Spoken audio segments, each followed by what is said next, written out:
Hey everybody, today we're going to be talking about homeostasis and cells. But before we get into that, I want you guys to think about yourself driving in a car. So imagine you're driving a car down a relatively straight road. But when you're doing that, you actually have to keep moving the wheel constantly to the left or to the right, just adjusting it slightly to keep the vehicle in the middle of the lane. Now, in a certain sense, this is how our body systems work. They try to keep those internal conditions within a certain range, never letting them go too far to one side or to another. Just like a car, we want to keep it in the center. So our body adjusts to make sure that we are staying in the center or staying on the straight and narrow and maintaining a stable condition. Now, homeostasis itself. When we talk about homeostasis, we are talking about our our body systems that are working constantly to do something that is difficult to see and that few people can actually appreciate. And that's maintaining a controlled, stable internal environment. We are trying to keep constant internal conditions and keep them at a steady state of equilibrium. We want to make everything kind of equal level. We don't want temperature too high, temperature too low. We want our body functioning at a constant rate. Now, making this stable environment or this state of equilibrium, this is called homeostasis, which means similar standing. Another way to think of this is that if we look at homeostasis, we can compare it to a furnace or a thermostat at your house. So if we look at this picture over here, your thermostat or your furnace kicks on at your house when it gets too cold. So it kicks on, it starts heating up the room, and the temperature starts to increase, increase, increase. And when it gets to that ideal temperature, so if you have your thermostat set to 70 degrees, once it reaches 70 degrees, it's going to turn off. That house or that room is going to start to decrease in temperature over time. And when it gets too low, the thermostat kicks back on. Okay, this is essentially how our body is functioning with homeostasis. Now, in most animals, our systems rely on one another. So, for example, our respiratory, that's our breathing, and our digestive systems would be useless without the circulatory system, which distributes oxygen and nutrients to the rest of our bodies. So, like your thermostat playing off the heat within the house, our bodies rely on one another to maintain a stable condition. So, another way to think about homeostasis within our bodies, we want to keep a stable temperature condition within our bodies because it's important for those chemical reactions that occur. So when our hearts are beating and our brains are functioning, these are all happening because of chemical reactions within our body. So what happens if our body temperature decreases? Well, when our body temperature decreases, our muscles start to contract, which is not a good thing because we want them to be able to allow our body to move, but they start to kind of release and then contract and release. That's called shivering. So when your body gets too cold, your body reacts by shivering and your muscles contract and release and contract and release. By shivering, it allows our muscles to actually heat up a little bit, which allows our body temperature to increase. So if we take a look here, our cold environment caused temperatures to decrease.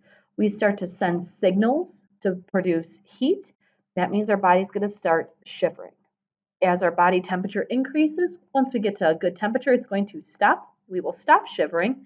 And then again, if our temperature starts to decrease, we'll start shivering again.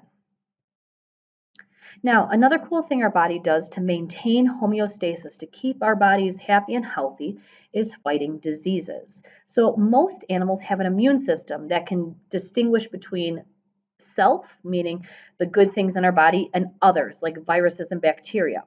And once those immune systems discover the others, it starts to attack those invaders to help restore homeostasis. Now, you can sometimes feel the effects of this fighting disease because you might develop a fever and you might get the chills and things like that. You'll feel sluggish and warm and gross and tired. That's your body fighting disease. That's your body or your immune system trying to attack those invaders and restore homeostasis within the body. Another thing that our body does to help kind of regulate homeostasis and keep it stable, we actually have chemical controls within our body. The chemical controls regulate body functions. So, for example, the endocrine gland interacts with other body systems by releasing hormones into the blood. So, the endocrine gland might work with your kidneys or your reproductive system and things like that by releasing different hormones into your body. Going through puberty, right now you guys are having more hormones released into your blood, released into your body, and it's affecting your brain, your heart, and every other part of your body. So these chemical controls play a vital role in our survival, whether it's at the age of 14, 30, or 60 or 80 even. Now, body temperature control we already kind of spoke about, but every single organism must respond to the external factor of environmental temperature. Okay, we are all affected by temperature. This is because to control a body temperature, it's essential because we want to maintain homeostasis. We want to be able to respond to our environment. So, many body functions are influenced by temperature. So, like our muscles can't operate if they're too cold or even too hot. If my muscles are overworked, if I'm running a marathon and my muscles get too hot, they're going to start to shut down and my legs are going to give out and my arms are going to give out. Same if I'm being too cold. Now, body temperature control requires three components. Oh, excuse me. Three components. We have a source of heat, a way to conserve heat, and then a method of eliminating any excess heat. Now, animals, including humans, can be described as either an ectotherm or an endotherm on how they control their body temperature. And this is based on structures and behaviors that allow it to control its body temperature. So we're going to talk about both of these, but we must have these three things in order to control our body temperature. So the first thing we're going to look at is this little lizard. Now on cool sunny mornings, lizards like this one, they like to bask in the sun. They like to lay out in the hot sun on a rock, on sand, something, so that they can warm up. This lizard is known as an ectotherm. An ectotherm regulates their body temperature mostly through sources of heat outside of their body. Okay? So when we talk about this, most reptiles, most invertebrates, fishes, amphibians, these are ectotherms, and they regulate their body temperature primarily by absorbing heat or losing heat to the environment. Now, ectotherms have a relatively low metabolic rate when resting, so their bodies don't generate much heat. When they're active, their muscles generate heat, just like ours do. So if they're just sitting there, their bodies will cool very quickly until they start moving around. Now, the reason that their bodies start to lose so much heat is because they don't have a lot of body insulation. They don't have a lot of fat within their bodies. So it's easy for them to lose heat in the environment. This is why ectotherms, like the lizard and snakes and some fishes, they warm up by being close to the sun, by basking in the sun on a hot rock or anything like that. And they also have to regulate their body temperature conditions in hot conditions. So if this guy gets too hot, he needs to find shade immediately because, again, he cannot regulate his body temperature like other animals. Now, the opposite of an ectotherm is going to be an endotherm.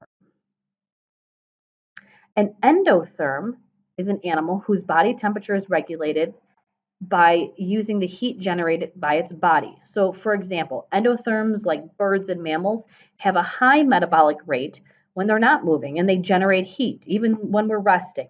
So sitting here right now listening to me, your body is generating heat, okay?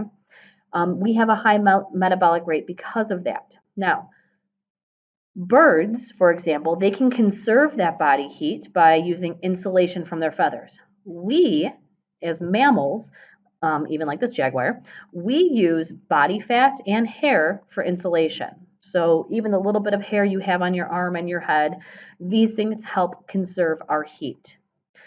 Now, when we get too hot, we start to do things. So, for example, certain mammals like this cheetah, you'll see dogs and cats doing this, they're panting. When they start to pant, this is because they are getting too hot and they're trying to release excess heat.